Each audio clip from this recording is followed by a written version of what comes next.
আসসালামু আলাইকুম, আশা করছি সবাই অনেক ভালো আছেন। আজকের এই ভিডিওতে আমি স্পেসিফিক্যালি 3টা কান্ট্রি নিয়ে কথা বলবো।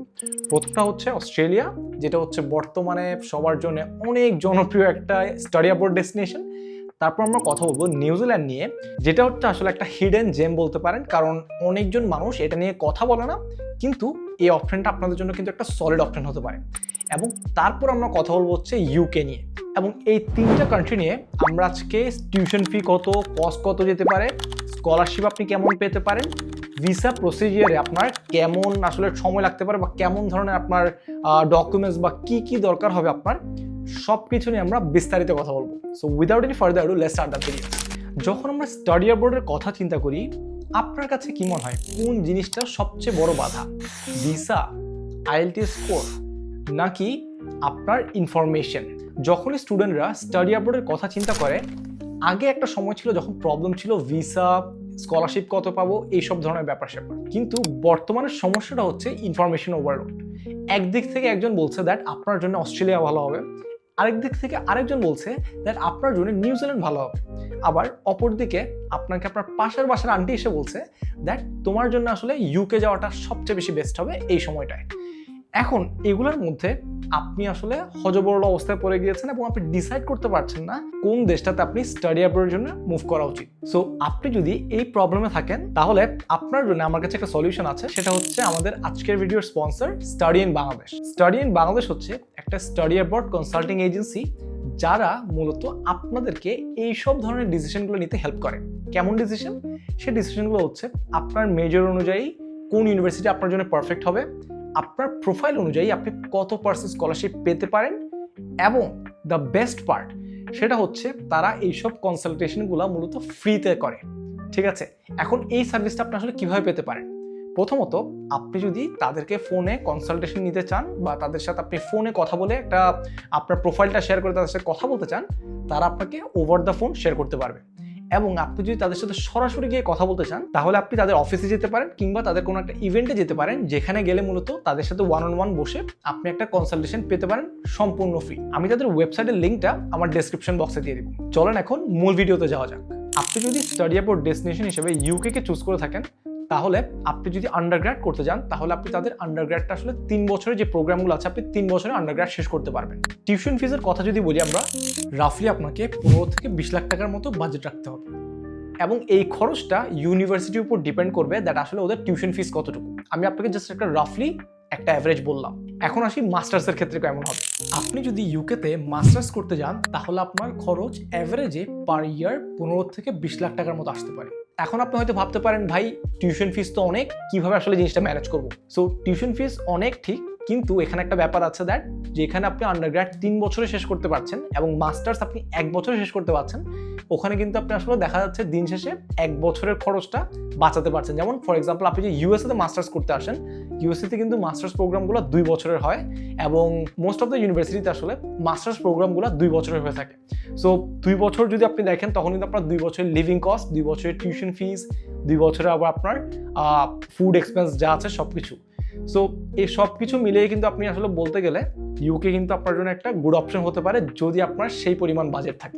এখন যদি স্কলারশিপের কথা বলি, ইউকেতে কিন্তু একটা খুব পপুলার একটা স্কলারশিপ আছে, সেটা হচ্ছে শেভেনিং স্কলারশিপ, যেটা ইউকের গভর্নমেন্টের একটা ফ্ল্যাগশিপ স্কলারশিপ এবং মাস্টার্স প্রোগ্রামগুলো ফুললি ফান্ড করে এই স্কলারশিপটা। তার পাশাপাশি কমনওয়েলথ স্কলারশিপও আছে, যেটার জন্য মূলত মাস্টার্স এবং পিএইচডি স্টুডেন্টস অ্যাপ্লাই করতে পারবে। কিন্তু আন্ডারগ্র্যাড লেভেলে ফুল স্কলারশিপ নাই বলতে গেলেই চলে, বাট আপনি হয়তো ম্যাক্সিমাম 10% বা 20%, ডিপেন্ডস অন আপনি কোন ইউনিভার্সিটিতে অ্যাপ্লাই করছেন এবং তাদের যে টার্মস অ্যান্ড কন্ডিশনসগুলো আছে সেগুলোর সাথে যদি আপনার প্রোফাইল অ্যালাইন করে, তাহলে হয়তো আপনি সেই পরিমাণ স্কলারশিপটা পেতে পারেন। বাট মাস্টার্সের জন্য আপনার কাছে কিন্তু এই দুইটা ভালো অপশন আছে। সো আমি আপনাকে হাইলি রেকমেন্ড করবো এই দুইটা স্কলারশিপের জন্য, আপনি যদি মাস্টার্সের জন্য অ্যাপ্লাই করে থাকেন, তাহলে এই দুইটা স্কলারশিপ আপনি কনসিডার করতে পারেন। এখন আমরা কথা বলবো অস্ট্রেলিয়া নিয়ে, যেটা বর্তমান সময়ে অনেক পপুলার একটা স্টাডি অ্যাব্রড ডেস্টিনেশন। অস্ট্রেলিয়াতে আপনি যদি পড়াশোনা করতে যান, আপনি আন্ডারগ্র্যাড বা মাস্টার্স যেটাই করেন না কেন, আপনার 15 থেকে 20 লাখ টাকার মতো বাজেট লাগতে পারে। অস্ট্রেলিয়া হচ্ছে আমাদের আজকের লিস্টের সবচেয়ে এক্সপেন্সিভ। অস্ট্রেলিয়াতে আন্ডারগ্র্যাড প্রোগ্রামসগুলো মূলত 3 থেকে 4 বছরের মধ্যে হয়, এবং ওই যে একই কথা, আপনি যদি ইঞ্জিনিয়ারিং কিংবা স্টেম মেজর চুজ করেন, তাহলে আপনার 4 বছর যেতে পারে কিছু কিছু প্রোগ্রামে। এবং মাস্টার্সের জন্য মূলত মোস্ট অফ দ্য ইউনিভার্সিটিসে 2 বছর কিন্তু দেয়ার আর সাম স্পেসিফিক প্রোগ্রামস যেগুলোতে আপনি 1.5 বছর কিংবা 1 বছরও শেষ করতে পারবেন।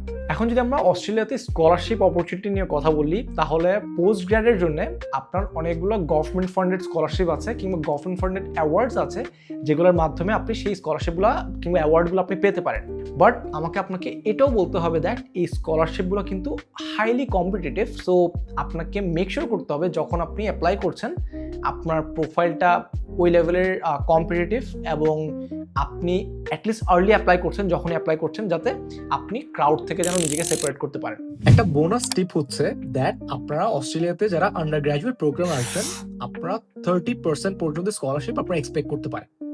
এখন আমরা কথা বলবো একটা হিডেন জেম নিয়ে, যেটা নিয়ে আসলে অনেকেই কথা বলে না, কিন্তু আমার মনে হয় এটা নিয়ে আরো বেশি কথা বলা উচিত। সেটা হচ্ছে নিউজিল্যান্ড। নিউজিল্যান্ডে আপনি যদি আন্ডারগ্র্যাড করতে চান তাহলে আপনার প্রোগ্রামসগুলো 3 থেকে 4 বছরের হবে, বাট মোস্টলি ইউনিভার্সিটিগুলো 3 বছরের আন্ডার গ্র্যাজুয়েট প্রোগ্রাম অফার করে এবং মাস্টার্সের জন্য আপনি 2 বছরের প্রোগ্রামগুলোতে এনরোল হতে পারেন। অন্যদিকে আপনি যদি পোস্ট গ্র্যাড করতে যান কিংবা আন্ডারগ্র্যাড করতে যান, আপনার 25 থেকে 30 লাখ টাকা খরচ হতে পারে পার ইয়ার টিউশন ফিস। নিউজিল্যান্ড নিয়ে দুইটা আমি আপনাকে সলিড ইনফরমেশন দিই। প্রথমটা হচ্ছে নভেম্বর 2025 থেকে তাদের পার্ট টাইম ওয়ার্কিং আওয়ার্সটা 20 ঘন্টা থেকে 25 ঘন্টা এক্সটেন্ড করে দেওয়া হয়েছে এবং স্টুডেন্ট থাকা অবস্থায় আপনি ব্রেক টাইমগুলোতে আপনি ফুল টাইম কাজ করতে পারবেন। সেকেন্ড পয়েন্টটা হচ্ছে আপনি যদি পিএইচডি করতে যান তখন আপনি ডোমেস্টিক ফি দিয়ে পড়াশোনা করতে পারবেন। মানেটা কি? মানে হচ্ছে আমরা যখন কোনো বাইরের দেশে পড়াশোনা করতে যাই তখন আমাদের দেখা যায় কি আমাদেরকে ইন্টারন্যাশনাল ফি যেটা সেটা দিতে হয়, কিন্তু নিউজিল্যান্ডে আপনি যদি পিএইচডি করতে যান তখন আপনি তাদের ডোমেস্টিক স্টুডেন্টসের যে ফিটা দেয় পড়াশোনা করার জন্য, আপনি সেই ফিটা অ্যাভেল করতে পারবেন। নিউজিল্যান্ডের ভিসা প্রসিজার নিয়ে যদি কথা বলি তাহলে আমাকে বলতেই হবে দ্যাট তাদের ভিসা প্রসিজার হচ্ছে কম্পারেটিভলি সবগুলো কান্ট্রি থেকে সিম্পল এবং তাদের ভিসা ফি যেটা সেটাও খুবই কম। বাংলাদেশে যেহেতু কোনো নিউজিল্যান্ডের এমবেসি নাই, আপনাকে এই পুরো জিনিসগুলো অনলাইনে করতে হবে এবং সেটার জন্য আপনাকে মূলত আপনার পাসপোর্ট ভেরিফিকেশন করার জন্য আপনাকে ভিএফএস গ্লোবালে যেতে হবে এবং ভিএফএস গ্লোবাল থেকে আপনি এই জিনিসগুলো ভেরিফাই করতে পারবেন।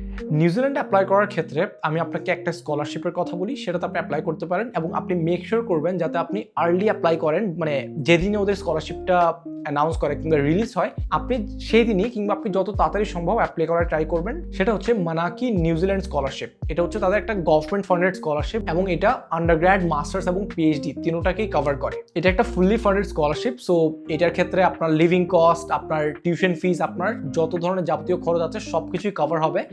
বাট দ্য প্রবলেম ইজ এই স্কলারশিপটা অনেক কম্পিটিটিভ। সো আপনাকে যত আর্লি পসিবল তত আর্লি অ্যাপ্লাই করতে হবে এবং আপনাকে মেক শিওর করতে হবে দ্যাট আপনার প্রোফাইলটা আসলে ওই পরিমাণ কম্পিটিটিভ সো দ্যাট আপনি ওই স্কলারশিপটা পেতে পারেন। অ্যান্ড আমি আপনাকে একটা বোনাস টিপ দিই যারা এখন পর্যন্ত ভিডিওটা দেখছেন, দ্যাট আপনারা যখন ইউনিভার্সিটিতে অ্যাকসেপ্টেন্স লেটারটা পাবেন তখন কিন্তু আপনারা আরও বেশ কিছু স্কলারশিপের জন্য, মানে যেগুলো হচ্ছে আপনার এনরোল স্টুডেন্টের জন্য স্কলারশিপ থাকে, সেগুলোর জন্য আপনি কিন্তু অটোমেটিক্যালি কনসিডার হন। সো আমি আপনাকে হাইলি রেকমেন্ড করবো যখনই আপনি কোনো একটা ইউনিভার্সিটি থেকে অ্যাকসেপ্টেন্স লেটারটা পান, অ্যাকসেপ্টেন্স পাওয়ার পরপর আপনি খুঁজে দেখেন তাদের ওয়েবসাইটে দ্যাট কী পরিমাণ স্কলারশিপ আছে, মানে যারা অলরেডি স্টুডেন্ট, মানে আপনারা যারা অ্যাকসেপ্টেড হয়েছেন তাদের জন্য আসলে কী আদার স্কলারশিপ আছে।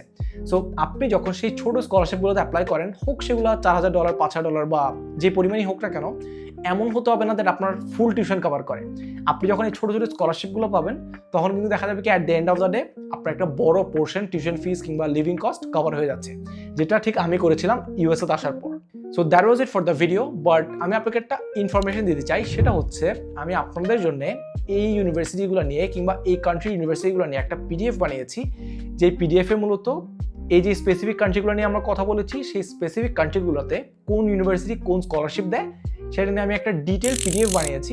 তো আপনার যদি এই পিডিএফটা দরকার হয় তাহলে এই ভিডিওর নিচে স্টাডি অ্যাবাউট কমেন্ট করেন, তাহলে আমি আপনাকে সেই পিডিএফটা পাঠিয়ে দিই। সো দেখা হবে নেক্সট ভিডিওতে, কথা বলবো অন্য কোনো বিষয়ে। আসসালামু আলাইকুম।